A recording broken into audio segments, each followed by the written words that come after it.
Welcome everybody. In this video, we will be talking about everything a beginner needs to know in order to be successful in their fitness journey. We will be discussing all the major topics: diet, training techniques, how many times a week you should be training, how much time you should be spending in the gym per training session, recovery, and other important keys.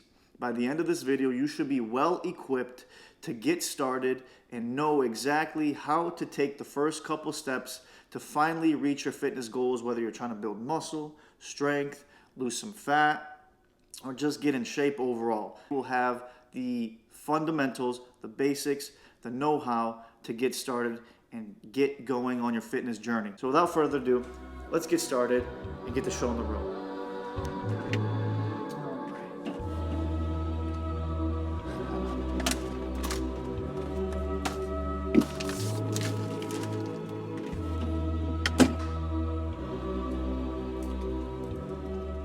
When it comes to the gym, the most confusing aspect of it is diet. When it comes to building muscle, strength, losing fat, there is one macronutrient that stands out, and if you don't know, then I don't know, you've been living under a rock. Protein. In any case, whether you're trying to lose fat, build muscle, anything, your protein needs to be on point. Most research studies show that to build muscle, you need at least 0.7 grams of protein per pound of body fat. If you weigh 200 pounds, the adequate amount of protein is 200 pounds times 0.7. So that would be slightly less than 1 gram of protein per pound of body weight. You need to figure out what your TDEE is. It's basically a calculation that takes into consideration your metabolic rate, your age, your height, your current weight, and it gives you an estimate of the amount of calories you need to eat in a day in order to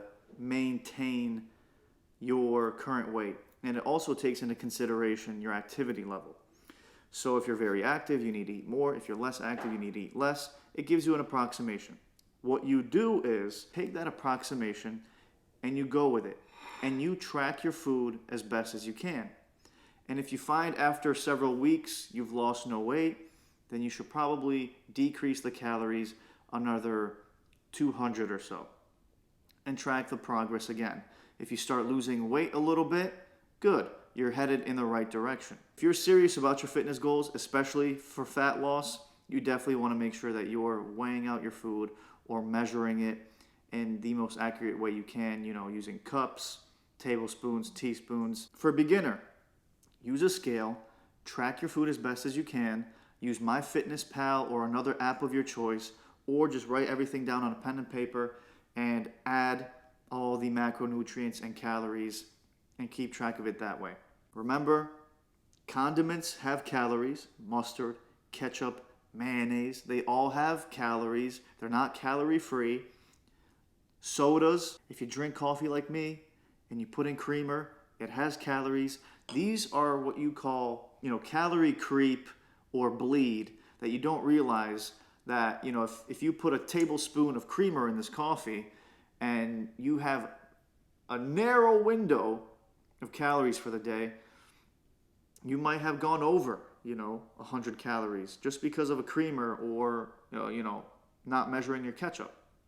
So that is something, honestly, that can ruin your fat loss journey. But if you're, just trying to build as much muscle as you can and you're just more worried about your protein and less about calories and you might be bulking like me, then that's obviously something you need to take into consideration.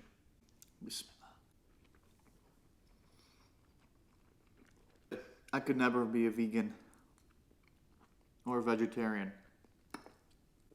Meat tastes so good in my mouth. Pause. What?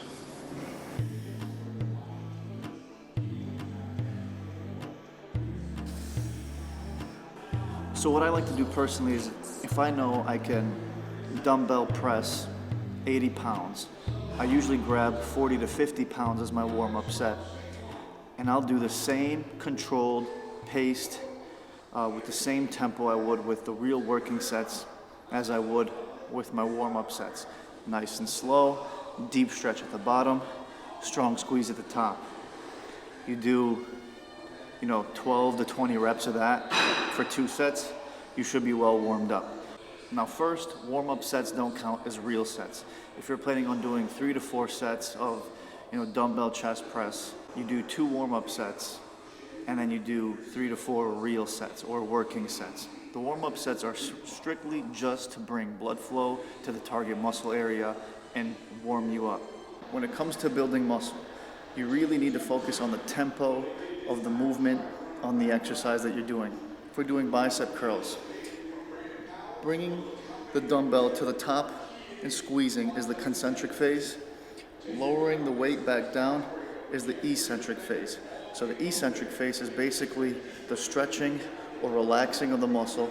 The concentric phase is the squeezing of the muscle. Research has shown that the eccentric phase is a bigger proponent in growing muscles than the squeezing phase.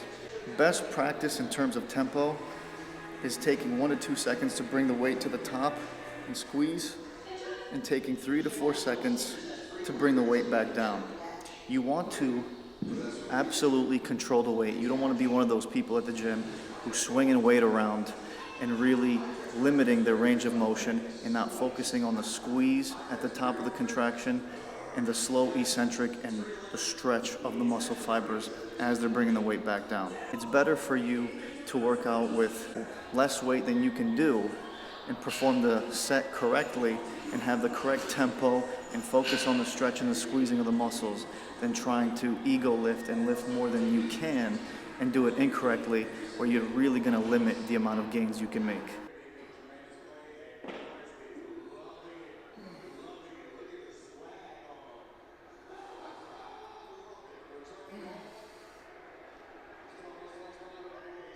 If you're just getting started in exercising, the recommended amount of times to work out per week is 2 to 4 times.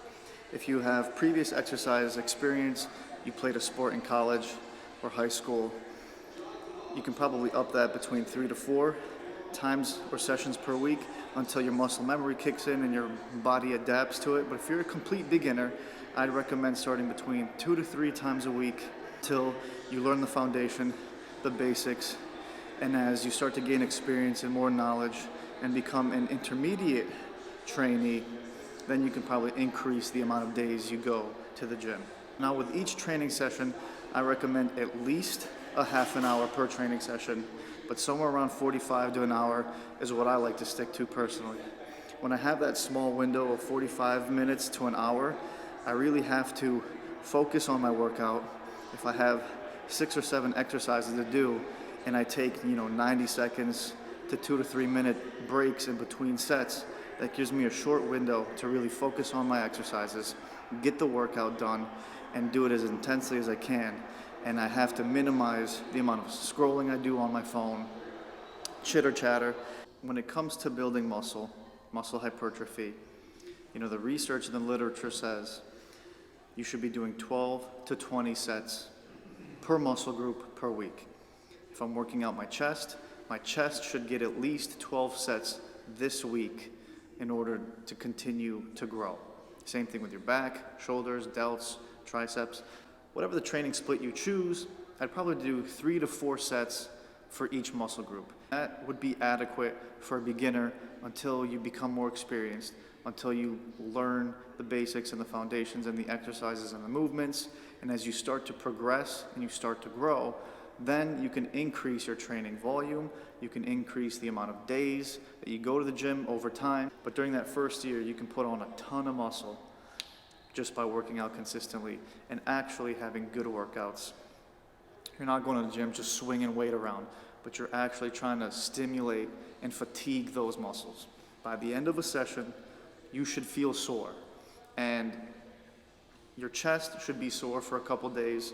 Your back should be sore for a couple days. If you train legs and they're not sore the next day, you didn't hit them hard enough. Your legs should probably be sore for several days.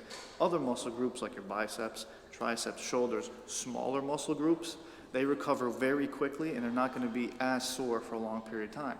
But larger muscle groups, your back, your lats, your chest, your quads, hamstrings especially, they tend to be sore for a long time, and that's pretty much the best indicator of how good a session was. Even with experience, as your muscles become acclimated to higher training volumes and intensities, they should still be sore after a session. The single best indicator is how much weight you're moving around over the course of time. If last month you were doing a bench press of 125 pounds and a month later you're doing 130 pounds for more sets and more repetition, then you are building muscle and strength. That's pretty much the best indicator. You might be able to look in the mirror, and of course you might see some gains, bigger arms, bigger triceps, wider chest, things of that nature. But the single best indicator is going to be how much more weight are you moving. If I can bench 225 and I can do 3 sets of 6, and 6 is like fighting for my life, I can barely get the bar up. And the next month I can do 225, but I'm doing 10 reps, that's a clear indicator that I've gained muscle and strength. And all you gotta do is keep it moving, keep progressing. Increase the weight, increase the set, increase the rep range. Changing any of those parameters or going up in any of those parameters, whether you're doing more sets, whether you're doing more reps, or you're increasing the weight over time, those are all good ways to continue to build muscle and build growth.